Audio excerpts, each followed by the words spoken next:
سلوک طریقت سے مراد ہے تہذیب اخلاق کے بخل و حسد و ریا اور کبر و خود نمائی وغیرہ تمام اخلاق ذمیمہ دور کر کے سخاوت و اخلاص و تواضع اور تذلل عاجزی و وغیرہ جملہ اخلاق پسندیدہ حاصل کرے تاکہ وصول الی اللہ کی استعداد حاصل ہو۔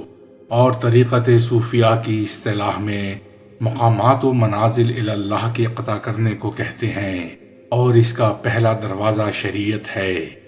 خلاصہ یہ ہے کہ شریعت کے تابع بن کر حق تعالیٰ کی عبادت میں لگنا اور پختگی اور استقامت کے ساتھ رضا و حق کا متلاشی رہنا طریقت کہلاتا ہے۔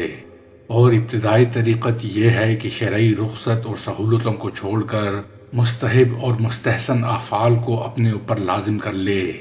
مثلا نوافل کے بلا ناغہ بیٹھ کر پڑھنے کی شریعت نے اجازت دی ہے، مگر مستحب یہی ہے کہ کھڑے ہو کر پڑھے۔ پس اہل طریقت کو ضروری ہے کہ اولا اور افضل صورت اختیار کریں۔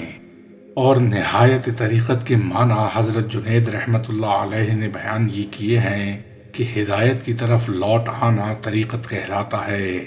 اور حضرت جنید رحمت اللہ علیہ کے اس قول کا مطلب بعض نے یہ بیان کیا ہے کہ ہدایت سے مراد حق تعالی شانہ کی ذات ہے، کیونکہ وہی ہر شے کا مصدر و مبتدا ہے اور وہی مرجع و منتہا۔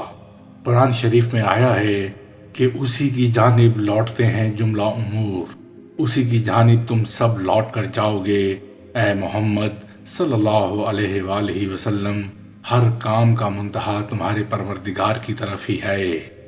پس سالک نے جب باتمامہ اپنی ہدایت یعنی ذات حق سبحانہ تعالی کی طرف رجوع کر لیا تو نہایت کو پہنچ گیا۔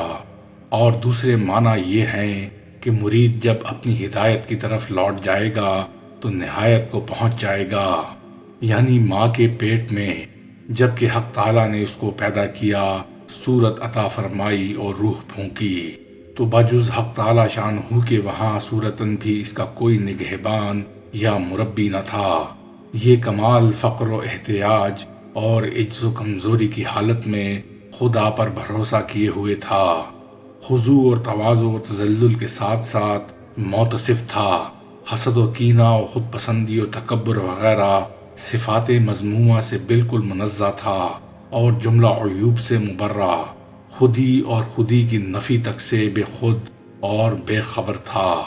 پس اسی طرح سالک جب انجام کار اپنی حالت ایسی بنا لے گا جیسی کہ شکم مادر میں ابتدائی حالت میں تھی تو نہایت کو پہنچ جائے گا، اور یہی حالت صوفی کا کمال ہے، اور اسی مرتبے میں کمال ابدیت اور آزادی حاصل ہوتی ہے۔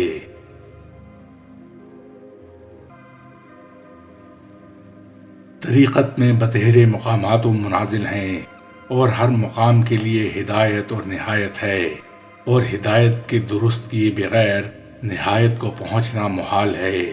چنانچہ حضرت جنید رحمت اللہ علیہ نے فرمایا کہ کوئی شخص نہایت کو نہیں پہنچ سکتا کہ جب تک نہایت کو درست نہ کرے۔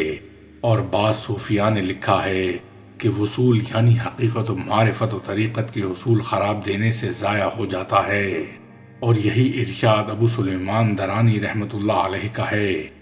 بس ضرور ہے کہ اصول اور ہدایت کو سنوارے تاکہ راستہ کھلے اور وصول حاصل ہو۔ اور اصول طریقت حسب قول جنید رحمت اللہ علیہ کے 5 چیزیں ہیں، یعنی دن کا روزہ، شب کا قیام، ہر عمل میں اخلاص، اور جملہ اعمال میں رعایت و ترتیب، اور ہر حالت میں حق تعالیٰ پر توکل اور اعتماد۔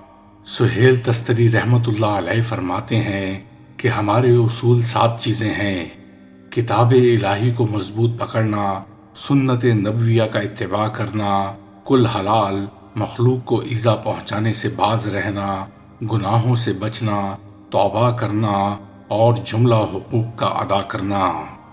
ظاہر ہے کہ صوفیہ کے علوم و حالات و کیفیات ہیں، اور حالات نتیجہ و ثمرہ ہیں۔ جب تک اعمال درست نہ ہوں گے تو حالات کیوں کر پیدا ہوں گے؟ اسی لیے صوفیہ نے فرمایا کہ جو شخص درود و وظائف سے محروم ہے وہ ارادت و حالات سے بھی بے بہرہ ہے۔ اور ابو سلیمان درانی رحمت اللہ علیہ کا ارشاد ہے کہ جس عمل سے دنیا میں حضور قلب و خضوع کی حالت پیدا نہ ہو وہ آخرت میں بھی نافع نہ ہوگا۔ اور چونکہ عمل کی درستی کے لیے علم ضروری ہے، خصوصاً علم فقہ، نماز و روزہ وغیرہ عبادات میں سنت و فرض و واجب و مستحب معلوم کرے، اور معاملات میں حرام و حلال اور مکروہ کو جانے۔ بس سالک کے لیے لازم ہے کہ عقائد کی تصحیح کے بعد سب سے پہلے جس قدر ممکن ہو مسائل فقہ معلوم کرے۔ چنانچہ بعض صوفیاء کا قول ہے کہ عمل بغیر علم کے سقیم و بیمار ہے، اور علم بلا عمل کے عقیم و بیکار، اور علم مع عمل کے صراط مستقیم راہ استوار ہے۔ جناب رسول اللہ صلی اللہ علیہ وآلہ وسلم فرماتے ہیں کہ علم کی طلب ہر مسلمان مرد و عورت پہ فرض ہے۔ نیز ایک روایت میں آیا ہے کہ علم طلب کرو اگرچہ ملک چین میں ہو، اور اس علم سے ظاہر ہے کہ وہی علم مراد ہے جس سے عقائد و ایمان کی تصحیح اور افعال و اعمال کی اصلاح ہو، اور ایمان کے سبب قلبی وجوب اور عبادات سے اعضاء و جوارح کا وجوب ادا ہو جائے۔ وہ علم مراد نہیں جو شریعت کے مخالف ہو، اور تصنیع اوقات و رسوائی آخرت کا سبب ہے، اور تمام حقائق و علوم کی اصل قرآن مجید ہے، کیونکہ قرآن اعتقادات اور ایمان و توحید و معرفت، عبادات و حالات سب کا امام و پیشوا ہے۔ چنانچہ حق تعالیٰ نے فرمایا، اے محمد صلی اللہ علیہ وآلہ وسلم، جو کتاب ہم نے تمہاری جانب وحی کی ہے وہی حق ہے کہ سچا بناتی ہے کتب سابقہ کو۔ اس کا اتباع کرو جو تمہارے رب کی طرف سے تم کو پہنچا ہے۔ اور جناب رسول اکرم صلی اللہ علیہ وآلہ وسلم کا فرمان ہے کہ میں تم میں دو چیزیں ایسی چھوڑے جا رہا ہوں کہ اگر تم ان کو مضبوطی سے تھامے رہو گے تو کبھی گمراہ نہ ہوگے، ایک قرآن اور دوسری میری سنت۔